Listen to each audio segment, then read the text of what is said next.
Big boss Marathi season 6 मध्ये भाऊने दाखवलेला आहे दिव्या शिंदेला त्यांचा फायर अप ॲटिट्यूड। मला ॲटिट्यूड नाही दाखवायचा, नाहीतर घराच्या बाहेर काढून देईन अशी दिली आहे धमकी। तर मित्रांनो, नेमकी भाऊच्या धक्क्यामध्ये दिव्या शिंदे सोबत असं काय झालेलं आहे की रितेश देशमुख त्यांच्यावर इतके फायर अप झालेले आहेत आणि त्यांनी डायरेक्ट दिव्या शिंदेला बाहेर काढायची धमकी दिली आहे। या व्हिडिओमध्ये मी तुम्हाला सगळं सांगणार आहे। तर मित्रांनो, तुम्हाला माहिती आहे आज आहे भाऊचा धक्का आणि भाऊच्या धक्क्यामध्ये भाऊ येतात आणि ज्यांनी चुकी केलेली आहे त्यांना हार्ट अटॅक धक्का देऊन जातात। तर मित्रांनो, आज असा हार्ट अटॅक धक्का त्यांनी दिलेला आहे दिव्या शिंदेला। मित्रांनो, भाऊच्या धक्क्यामध्ये रितेश भाऊ येतात आणि रितेश भाऊ स्ट्रेट अप फायरिंग चालू करतात दिव्या शिंदेला व ते बोलतात की बाहेर जशी लाडकी बहीण योजना आहे तसं बिग बॉसच्या घरामध्ये लाडका भाऊ योजना चालू केलेली आहे आणि ती लाडका भाऊ योजना चालू केलेली आहे दिव्या शिंदेने। त्यावर मित्रांनो दिव्या शॉक होते, तिला माहीतच नसतं की नेमकी रितेश भाऊ काय बोलत आहेत।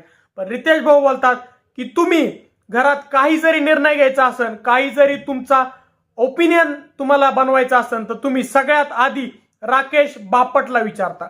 बाहेर तुम्हाला इतके लोक मानतात, सगळे लोक तुम्हाला सरकार मानतात, एक लीडर म्हणून, एक नेतृत्व म्हणून तुमच्याकडे बघतात आणि आपलं नेतृत्व हे जेव्हा बिग बॉसच्या घरात जातं तेव्हा बाहेरच्या प्रेक्षकांना, तुमच्या फॅन्सला, तुमच्या सपोर्टर्सला एक अपेक्षा असतं की आपले नेतृत्व हे बिग बॉसच्या घरात जाऊन पण सरकार सारखं राहील आणि सरकारच बनवेल। पण तुमचं काय झालंय, तुम्ही एक सरकार नाही तर एक कार्यकर्ते दिसत आहात। त्यावर मित्रांनो दिव्या शिंदे ही रितेश भाऊंची जी बात होती, म्हणजे जे बोलणं होतं ते मध्ये कापायला बघत होती। त्यावर मित्रांनो रितेश भाऊ अजूनच भडकले आणि रितेश भाऊ बोलले की दिव्या, हा ॲटिट्यूड माझ्या समोर नाही दाखवायचा।